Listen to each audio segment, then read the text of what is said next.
Tabungan Darasmus Kenlopo ludes seketika setelah membuka link yang disebut sebagai undangan pernikahan. Link undangan itu dikirim oleh orang yang tidak dikenal melalui aplikasi pesan WhatsApp. Setelah membuka link tersebut, Darasmus menerima pesan notifikasi transaksi ke sejumlah nomor rekening. Saat dicek, saldo di rekeningnya ternyata sudah kosong. Warga Kota Kupang ini kehilangan uang senilai 14 juta rupiah. Uang tersebut merupakan dana kredit usaha rakyat atau KUR yang belum lama ini dipinjamnya untuk usaha.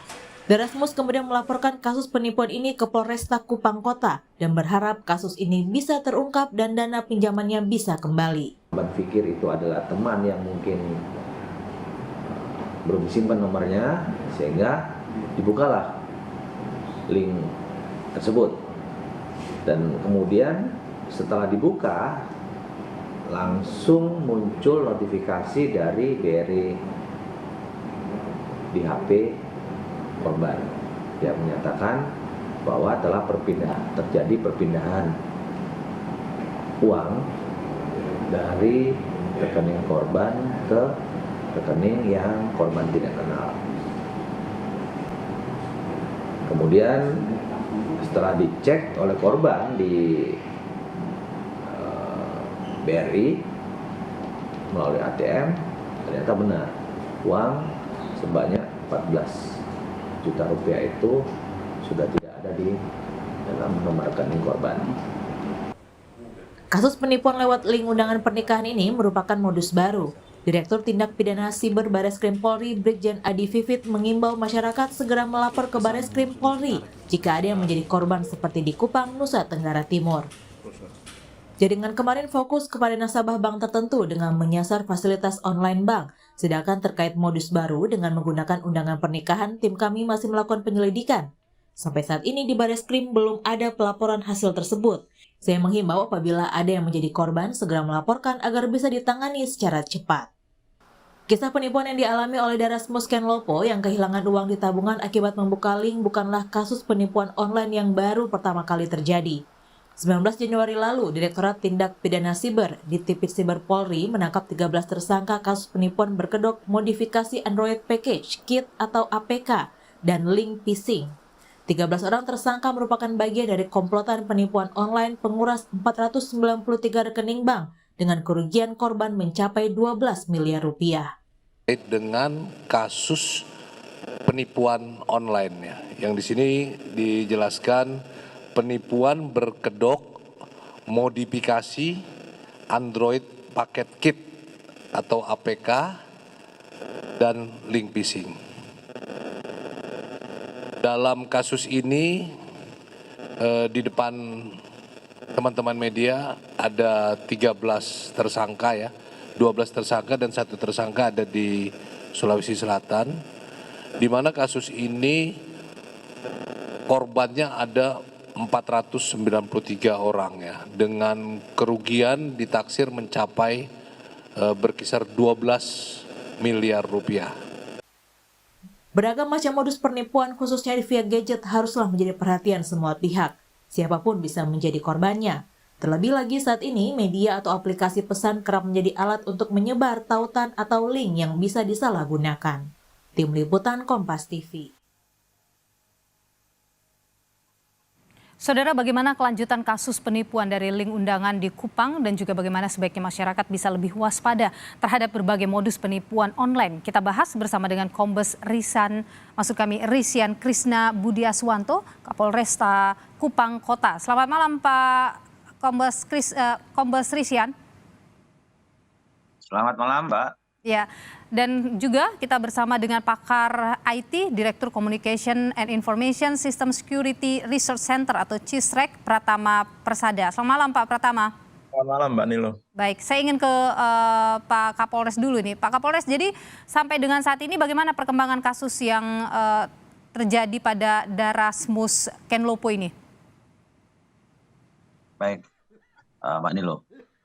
Jadi setelah kita menerima laporan dari korban, kita kemudian langsung melakukan pemeriksaan terhadap korban dan kemudian kita melakukan analisa terhadap barang bukti yang ada Dan selanjutnya kita juga sudah melakukan koordinasi dengan BRI untuk kemudian melakukan identifikasi terhadap kegiatan transaksi tersebut.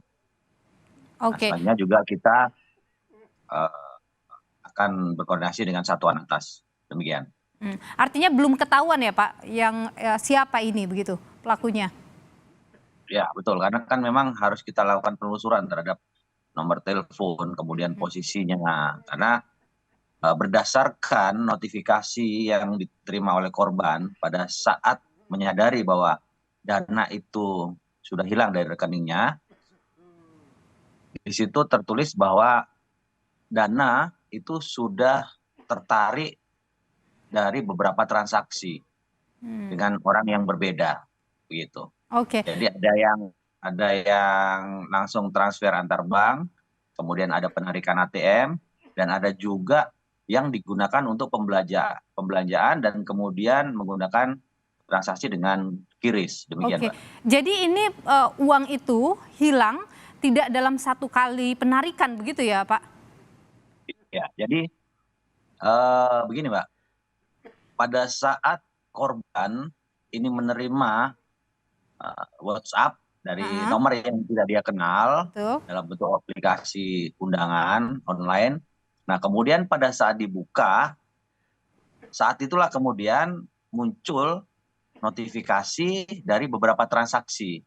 Dan begitu korban melihat di ATM, ternyata uangnya dia simpan di situ sebanyak 4 juta, sudah hilang semua. Itu langsung hilang semua ya? Begitu mengklik link yang dikirimkan itu ya, Pak Kapolres ya? Oke. Dalam satu waktu itu hilang 14 juta itu, tapi dalam notifikasi itu ada beberapa transaksi yang bersamaan waktunya, demikian. Baik, saya ingin ke Pak Pratama dulu. Pak Pratama, kalau kita lihat modus ini modusnya baru. Sebelumnya kan juga ada modus kurir paket begitu. Apa yang Anda lihat? Kenapa modus ini bisa cepat sekali berganti, terus kemudian masyarakat masih tetap tertipu? Ya, jadi ini memanfaatkan kelemahan masyarakat terhadap kurangnya literasi digital begitu, karena masyarakat kita itu ketika mendapatkan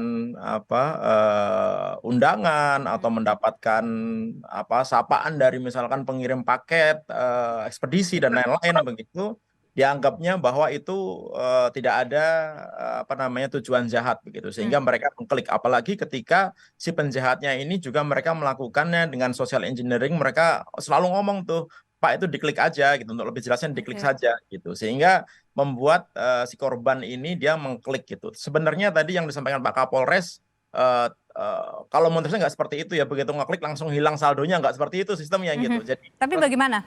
Ini adalah sistem malware gitu, dibuat dalam bentuk aplikasi Android begitu, sehingga ketika dikirimkan, ketika si korban itu melakukan klik, sebenarnya ada beberapa proses gitu, karena secara default handphone itu pasti akan minta permission. Ini boleh nggak ngakses ke data, ini boleh nggak ngakses ke SMS, boleh nggak ngakses ke sistem yang ada di dalamnya begitu. Nah, begitu si usernya klik oke aja, save gitu, setuju gitu. Nah, baru terinstall tuh malware-nya. Nah, ketika malware terinstall di background, kemudian handphone si target ini dikontrol dari jarak jauh. Karena malware ini sifatnya adalah RAT, Remote Administration Tools, atau Remote Access Trojan gitu. Sehingga handphone itu seolah-olah digunakan orang gitu, tapi yang menggunakan orang dari luar gitu. Jadi seperti Mbak Nilu nih punya handphone gitu ya. Kemudian ada mobile banking misalnya di dalamnya. Kalau misalkan ada kena malware itu, saya bisa mengendalikan nih handphonenya Mbak Nilu gitu. Sehingga ketika transaksi, saya menggunakan handphonenya Mbak Nilu. Jadi SIM cardnya Mbak Nilu, kemudian username akun passwordnya punya Mbak Nilu gitu. Sehingga impossible untuk bank mendeteksi bahwa itu adalah transaksi fraud, karena dilakukan secara legal. Oke, itu terlihat seperti orangnya yang menggunakan gitu, Pak Pratama ya? Kalau kita lihat handphone kita itu jalan sendiri itu. Nah, biasanya berarti itu juga yang harus disadari ketika handphone terasa berbeda, mungkin lebih panas atau bagaimana, itu harus dimulai antisipasi, begitukah Pak Pratama? Ya betul, ada dua macam sebenarnya malware ini gitu, yang dia bisa menjalankan aplikasi dari background gitu, atau ketika dia menjalankannya benar-benar meremote. Jadi kelihatan nih udah ngejalanin m-banking, masukin username, masukin password gitu, kemudian masukin PIN dan lain-lain tuh bisa kita lihat tuh jalan sendiri di handphone kita gitu. Nah, Oke, biasanya dilakukannya ketika handphone itu idle. Nah, si oke, penjahat, si hackernya ini dia bisa tahu si handphone itu lagi digunakan atau tidak gitu, atau oke. di apa berapa lama dia idle gitu. Pak Sehingga Pratama, kita melakukan begini, transaksi. jadi ketika misalnya mendapatkan link, kemudian Ya, membuka link itu tidak serta-merta ya begitu dibuka, artinya handphone kita sudah hilang bisa semuanya. Enggak dong, enggak. kan Jadi dia butuh masuk. jadi begitu membuka ketika ada proses itu yang jangan diikuti begitu ya? Ya, jangan diikuti ketika diminta approve untuk apa namanya instalasi, jangan diikuti gitu. Nah, Oke, kemudian si Trojan ini, si malware ini juga tidak serta-merta bisa langsung menggunakan aplikasi m-bankingnya. Kenapa? Karena dibutuhkan password sama PIN. Hmm, Sehingga dia akan melakukan istilahnya apa ya, recon dulu, dia akan melakukan pengumpulan data dulu, sehingga mhm, ketika si hmm, usernya itu melakukan transaksi oke, oke, m-banking atau dia dompet digital, bayar pakai GoPay dan lain-lain atau e-commerce gitu, nah itu semuanya di apa monitor sama dia gitu, oke. sehingga semua yang diketikkan oleh si user ini itu bisa dibaca oleh si penjahatnya. Langsung di copy ke sana. Saya ingin ke Pak Kapolres Sehingga dulu. dia bisa menggunakan aplikasi di handphone Oke, targetnya ini dengan oke. gampang gitu. Iya, baik, bisa dipahami sampai di sana, Pak Pratama. Saya ingin ke Pak Kapolres dulu. Pak Kapolres, selain satu kasus ini yang sekarang lagi dalam proses, apakah juga Polres sudah mendapatkan laporan-laporan soal korban-korban yang lain di sana, di Kupang?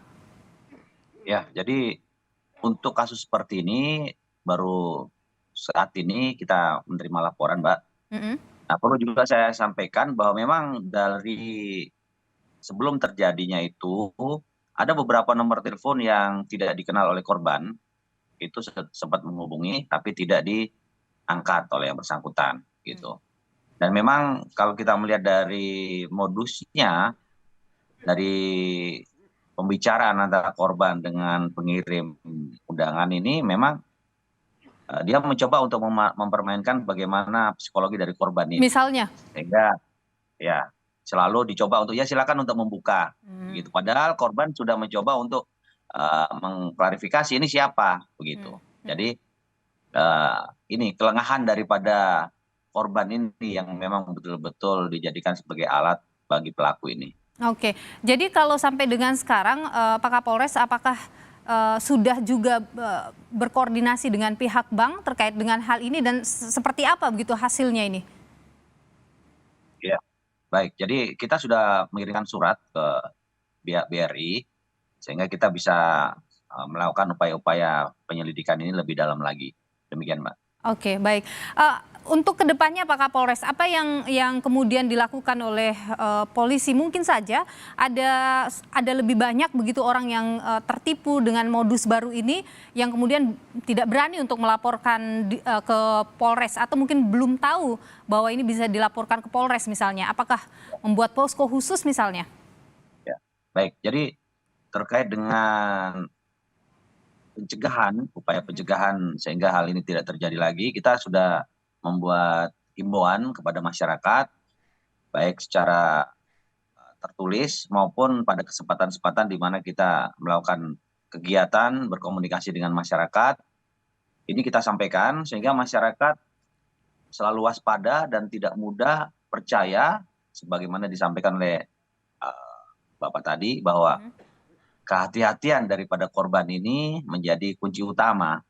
Tidak mudah untuk meng-approve apabila ada permintaan-permintaan terhadap sebuah aplikasi yang muncul di WA. Demikian, Pak. Oke, saya ke Pak Pratama lagi. Pak Pratama, kalau tadi Pak Kapolres sudah menyebut ya bahwa awalnya sebenarnya sudah curiga, tapi tidak mau membuka dan sebagainya, tapi dibujuk terus sampai akhirnya mengkliklah link tersebut. Apa yang kemudian bisa jadi catatan dari sini, Pak Pratama?